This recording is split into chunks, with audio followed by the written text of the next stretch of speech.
It is 7:46 now. Thanks so much for staying with us here on Daybreak. Okay, with all the sunshine Cayman has to offer, it's the perfect place to go running, right, Adeline? It is, but you want to make sure that you're not hurting yourself in the process. Physiotherapist Christine Gibbs shares her top 10 tips for running.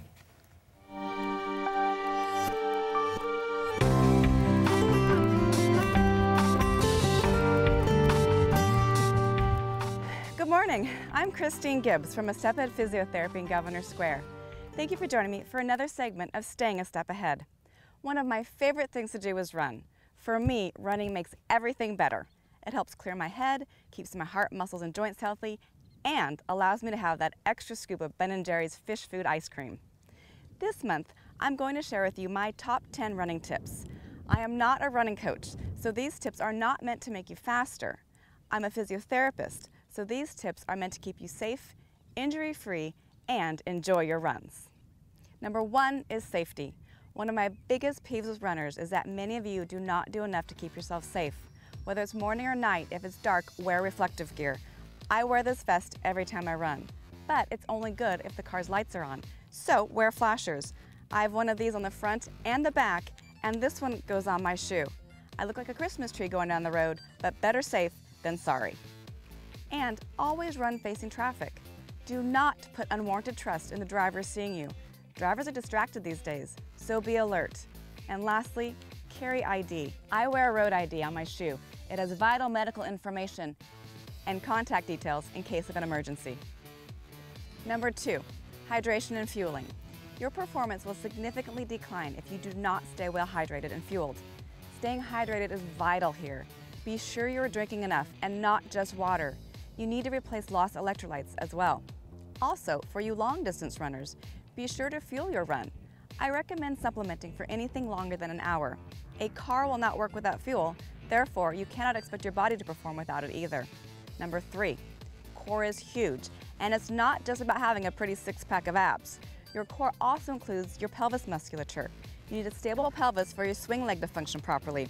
Your stance leg must land without wobbling so your swing leg can follow through and progress forward. Let me show you one of my favorite core exercises. It works the standing leg, the bum and the hip musculature and balance, but it also works the swing leg. You go out to the side, to the back, straight back, really working that bum and hip musculature. So see how my foot's wobbling? All those balance stabilizers are working while your hip and glute on the other side are working as well.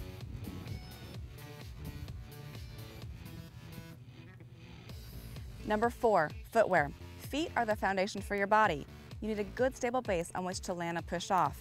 Therefore, do not skimp on shoes. To me, brand is insignificant, but the shoe must be right for your foot type. Therefore, you need to determine if you need a stability, motion control, or a neutral shoe. Replace them every 300 to 500 miles. Poor shoes could lead to a variety of injuries. Number 5, cadence. Next time you're out running, every time your right foot hits the pavement, count for 1 minute. This should be 85 to 90. Less than 85 means you're overstriding, which could lead to injury. And number 6, arm swing. Your arms help stabilize and balance each other and the opposite leg. Poor arm function will decrease running efficiency. So keep your shoulder blades down and back, shoulders away from your ears.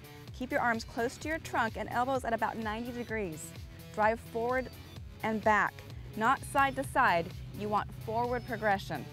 Let me show you a great exercise to encourage this arm function. Grab a TheraBand,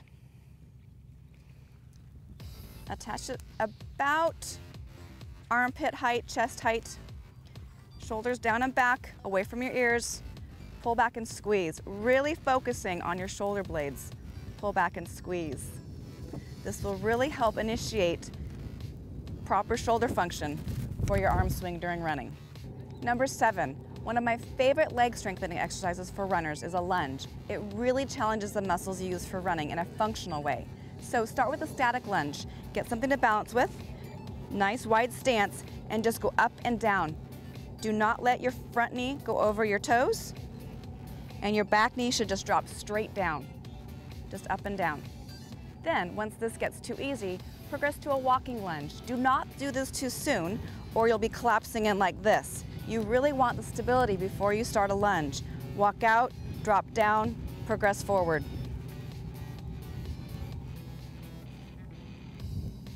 Do not be afraid to do them too slow. It's better slow with quality than fast, poor quality. Number 8, flexibility is very important to allow full range of motion in your hips and ankles. There are many important muscles to stretch, but those I insist on for runners are your hip flexors. So drop one knee down to the ground, take a lunge out and really lean forward, driving this hip towards the ground to get a really good stretch up in that hip flexor. Another good one, quads, front of your thigh. Grab your ankle, pull back slightly.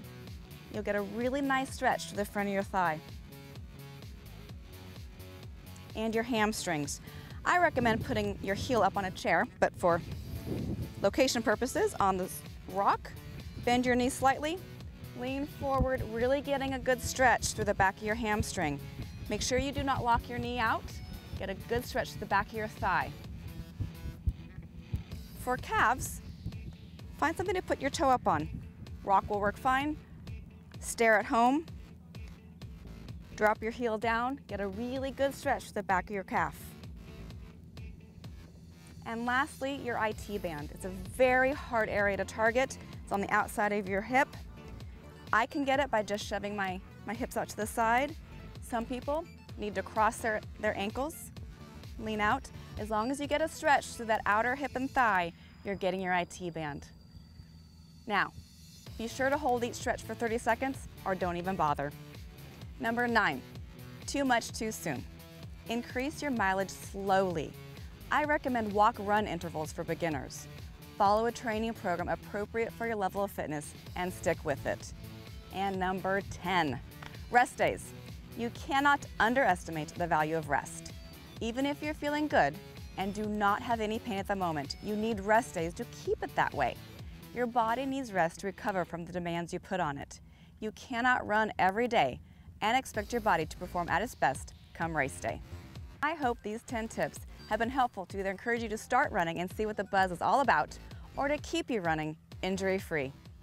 Thanks for tuning in. Join me next month for another installment of Christine's Top 10. I hope to see you toeing the line at a running event soon.